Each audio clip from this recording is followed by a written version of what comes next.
नमस्कार, मैं हूं कपिल और आप देख रहे हैं नेक्स्ट 9 न्यूज। अगर उत्तर प्रदेश में निकाय चुनाव की बात करी जाए तो इसको लेकर बार बार अटकलों का दौर था। यानी कि ये कहा जा रहा था कि चुनाव पहले दिसंबर के महीने में होंगे, फिर ये कहा जाने लगा कि शायद जनवरी फरवरी में हो, लेकिन अब तारीखों को लेकर जल्द ही ऐलान होने वाला है और ये ऐलान वो होगा जिसको लेकर चुनाव जो है वो कराए जाएंगे।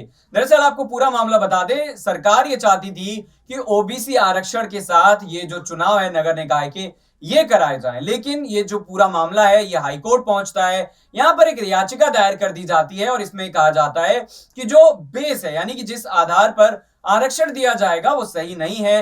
रैपिड आधार पर दरअसल सरकार जो है वो आरक्षण का फायदा ओबीसी जाति को देना चाहती थी और कहीं ना कहीं ये चुनाव जो है वो आरक्षण के साथ कराने की मंशा सरकार की इसीलिए भी थी ताकि चुनाव में आसानी से जीत हासिल की जा सके। इसको लेकर जो वाद विवाद का दौर है वो भी चला। मायावती से लेकर अखिलेश यादव हो या फिर और तमाम नेता हो, वो यही कहते हुए नजर आए कि जो योगी सरकार है वो गरीब जनता से, जो पिछड़ी जातियां हैं उनसे उनका हक छीनने का काम कर रही थी। बड़ा ही सवाल उठता है कि जब योगी सरकार ने ये बार बार कहा कि हम बिना आरक्षण चुनाव करवाएंगे ही नहीं, तो आखिर ये सवाल बनता ही नहीं कि जो सरकार है उसकी मंशा आरक्षण देने की नहीं है। अब आपको ये बताते चले कि जब ये पूरा मामला जो है वो हाईकोर्ट में जाता है, हाईकोर्ट स्टे लगा देता है और कहता है कि इस पर जो है वो सुनवाई की जानी चाहिए और बिना आरक्षण के चुनाव कराए जाएं। हालांकि जब बिना आरक्षण चुनाव कराने की बात सरकार को पता चलती है, सरकार आनंद फानंद में उसी दिन एक कमेटी का गठन कर देती है। इस कमेटी से यह कहा जाता है कि आप जो है वो रैपिड आधार पर अब सर्वे मत करिए, बल्कि पूरी बारीकी से एक रिपोर्ट बना कर दीजिए जो सुप्रीम कोर्ट में पेश की जा सके और चुनाव कराने का रास्ता जो है वो साफ हो सके। ये जो रिपोर्ट है लगभग 3 महीने में बनाए जाने की बात कही जा रही थी, लेकिन मार्च के लगभग 10 दिनों में ही और पिछले 2 महीनों को मिलाया जाए तो लगभग 60 दिनों में ये जो रिपोर्ट है बनकर तैयार हो चुकी है। अब इसे कैबिनेट के सामने पेश कर दिया गया है, कैबिनेट इसे पढ़ेगा और जल्दी तारीखों का जो ऐलान है वो कर दिया जाएगा। तो अब ये देखना लाजमी होगा कि जब चुनाव होंगे तो किस तरीके से योगी सरकार अपनी रणनीति बनाती है, क्योंकि नगर निकाय चुनाव के अलावा अगले साल लोकसभा जैसा बड़ा चुनाव होना है और इस चुनाव में एड़ी चोटी का जोर जो है वो बीजेपी लगाती हुई नजर आएगी। अगर हम बात करें जो नगर निकाय चुनाव की, तो पिछड़ी जातियों को लेकर भी लगातार जो विधानसभा में बयानबाजी का दौर देखने को मिला, उसे माना जा सकता है कि जातिगत जनगणना की मांग शायद इसीलिए की जा रही थी ताकि चुनाव हो और चुनाव से पहले अगर ये पता चल जाता है तमाम पार्टियों को कि कौन सी जाति कितनी है, तो इस आधार पर वोट जुटाने में काफी ज्यादा आसानी हो सकती है। लेकिन फिलहाल अगर बात करी जाए तो सरकार जिस तरीके से ओबीसी आरक्षण के साथ अब चुनाव कराने जाएगी, तो इससे कहीं ना कहीं सरकार का जो दावा है वो और ज्यादा मजबूत होता हुआ नजर आएगा, क्योंकि अखिलेश यादव ने जिस तरीके से कहा था कि सरकार जो है वो जनता का हक छीन रही है, लेकिन अब सरकार ने दिखा दिया है कि वो जनता का हक छीन नहीं रही बल्कि जनता को हक दिलाने का काम कर रही है। आपको विस्तार पूर्वक बता देते हैं ये क्या कुछ जो है वो होता हुआ नजर आया और आने वाले वक्त में क्या कुछ और होता हुआ नजर आएगा। यूपी में निकाय चुनाव जल्द होंगे, इनकी तारीखों का ऐलान किया जाएगा। आरक्षण को लेकर बने आयोग ने राज्य सरकार को अपनी रिपोर्ट सौंपी। रिपोर्ट के आधार पर निकाय चुनाव में ओबीसी आरक्षण कितना दिया जाएगा अब ये तय हो जाएगा।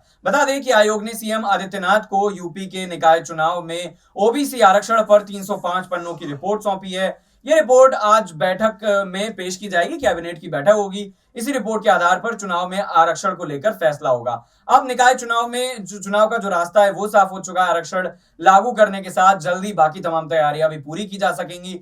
चुनाव आयोग की बात करी जाए तो उसने पहले कह दिया था कि हमारी तरफ से तैयारियां जो है वो पूरी हो चुकी हैं। यूपी के सूचना निदेशक शिशिर ने बताया कि आयोग के अध्यक्ष और मेंबर्स ने अपनी रिपोर्ट मुख्यमंत्री योगी आदित्यनाथ को सौंप दी है। आयोग ने इस रिपोर्ट में निकाय चुनाव में ओबीसी आरक्षण के लिए कई और सिफारिशें की हैं। सिफारिशें क्या हैं इनको लेकर खुलासा नहीं हुआ है। बता दें कि 5 सदस्यीय इस आयोग की अध्यक्षता जस्टिस जो रिटायर्ड है राम अवतार सिंह ने की। इस आयोग में अन्य 4 मेंबर भी हैं जो रिटायर्ड आईएएस अधिकारी हैं। एक का नाम है महेंद्र कुमार, दूसरे का नाम है सिंह वर्मा, पूर्व additional legal adviser Brajesh Kumar Soni और संतोष कुमार विश्वकर्मा जैसे दिग्गज नाम जो है वो इसमें शामिल है। अब ये कहा जा रहा है कि जिस तरीके से लगातार अब और तब निकाय चुनाव होंगे, इस बात की जो संभावनाएं जताई जा रही थी, अब इससे कहीं ना कहीं बड़ा फायदा जो है वो योगी सरकार को हो सकता है। बीजेपी की अगर बात करी जाए तो लगातार बीजेपी न सिर्फ निकाय चुनाव पर अपना फोकस कर रही है, बल्कि लोकसभा चुनाव जीतने के लिए भी तमाम रणनीतियां बनाती हुई नजर आ रही है। और इन्हीं के चलते ये कहा जा रहा था कि जो पसमानदा मुसलमान है या फिर और तमाम तरह के जो मुसलमान है उनके बीच जाया जाए, उनसे जाना जाए कि आखिर नाराजगी की वजह क्या है। और अगर मुसलमान नाराज नहीं रहता है तो अगर एमवाई फैक्टर की बात करी जाए, जिस तरीके से अखिलेश यादव एमवाई फैक्टर को साथ कर आगे लेकर जाने की कोशिश कर रहे थे, ऐसे में अगर योगी सरकार की बात करी जाए तो पिछड़ी जातियों को लेकर जो आरक्षण दिया जाना तय कर दिया गया है, उस आरक्षण का फायदा अगर जो मिलता है तो कहीं ना कहीं फिर पिछड़ी जातियों से लेकर ओबीसी जाति तक और मुसलमान अगर साथ में आता है योगी सरकार के, तो फिर अखिलेश यादव के लिए बड़ी फजीयतें होती हुई नजर आ सकती हैं। क्योंकि हमने आपको पहले भी कई बार ये अपनी खास रिपोर्ट के जरिए बताया था कि जो शिवपाल मैजिक है फिलहाल वो चलता हुआ नजर नहीं आ रहा है। और ऐसा भी माना जा सकता है कि जिस तरीके से राजभर लगातार जो है वो अपना पाला बदलते हुए नजर आ रहे हैं, कभी लगता है कि वो बीजेपी के साथ जाएंगे, कभी लगता है कि वो मायावती के साथ जाएंगे। अगर योगी सरकार के साथ जाते हैं तो फिर जिस तरीके से योगी सरकार तमाम केंद्र में योजनाओं के जरिए वोट बैंक को साधती हुई नजर आ रही है, राजभर उनके साथ आ सकते हैं। निषाद पार्टी की अगर बात करी जाए तो वो भी उनके साथ पहले ही है। तो तमाम ऐसे छोटे छोटे राजनीतिक दल हैं जिनको साथ लेकर चलने से बीजेपी को बड़ा फायदा हो सकता है। मायावती की अगर बात करी जाए तो फिलहाल वो यूपी की सत्ता से लगभग नदारद है। भले ही वो लगातार दावे करती हूं कि सरकार अच्छा काम नहीं कर रही है या फिर और फला फला तरह के जो है वो दावे करती हैं, लेकिन अब लगातार यूपी की सियासत में दो ही पार्टियां एक्टिव नजर आती हैं। पहली भारतीय जनता पार्टी है जिसकी केंद्र और राज्य में सरकार है। दूसरी पार्टी की अगर बात करी जाए तो समाजवादी प्रमुख अखिलेश यादव की पार्टी है। हालांकि अखिलेश की अगर बात करी जाए तो उपचुनाव में जिस तरीके से उन्होंने जीत हासिल करी, मैनपुर के उपचुनाव की हम बात कर रहे हैं, यहां पर डिंपल यादव को जिताने में कहा जाता है कि शिवपाल यादव का बड़ा योगदान है। अगर उनका वाकई में बड़ा योगदान है तो अब जिस तरीके से कहा जा रहा है कि स्वार की सीट पर उपचुनाव होगा, यहां पर देखने वाली बात होगी कि समाजवादी पार्टी के प्रमुख अखिलेश यादव कौन से कैंडिडेट को उतारते हुए नजर आते हैं। क्योंकि बीजेपी की अगर बात करी जाए तो उनके पास एक नहीं बल्कि तमाम ऐसे कैंडिडेट हैं जो लगातार स्वार सीट से चुनाव लड़ने के लिए योगी सरकार से मिलते हुए नजर आ रहे हैं, जिनमें जया प्रदा का भी नाम शामिल है।